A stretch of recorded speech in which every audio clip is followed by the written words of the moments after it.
So I've been helping to make egg donor matches with recipients for about 15 years, and I've heard it all.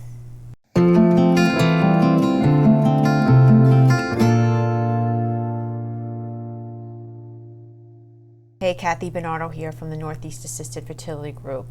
Choosing a donor is a very personal thing, and there are really no rules to who you can choose. Usually the most important search criterion for most recipients is physical resemblance.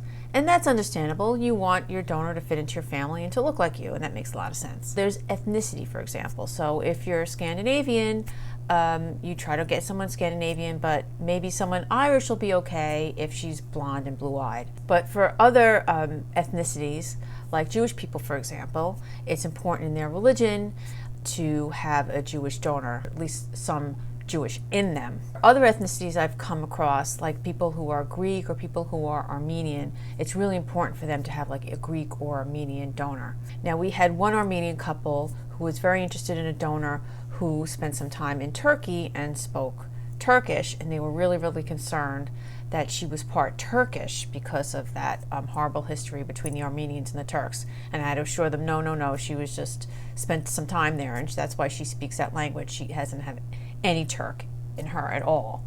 We've had some recipients who don't care about anything except SAT scores and wanted me to rank all the donors by SAT score. We had another recipient who wanted an animal lover. We had another recipient who insisted on a Division I volleyball player. Like Division II wouldn't do. Had to be Division I. You know, what are you going to do?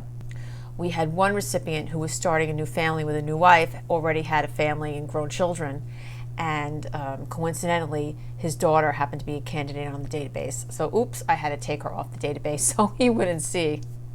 I have found that when a traditional male-female couple are looking for an egg donor, one half of the couple tends to be dominant in the search, either the woman or the man. And when the man takes over, physical attractiveness seems to be a lot more important, you know. No big surprise there. Once we had a man ask for like bikini photos and bathing suit photos of the donors, and we're like, no, we don't do that. That's not our policy. We try to be as accommodating as possible, get people all the information they need to make their decisions, and I've learned not to judge. Whatever's important to people is their own business. I just provide the information and hope I can find the donor that they're really looking for. So I hope you found that interesting. If you like this video, please give it a thumbs up. Please subscribe to my channel.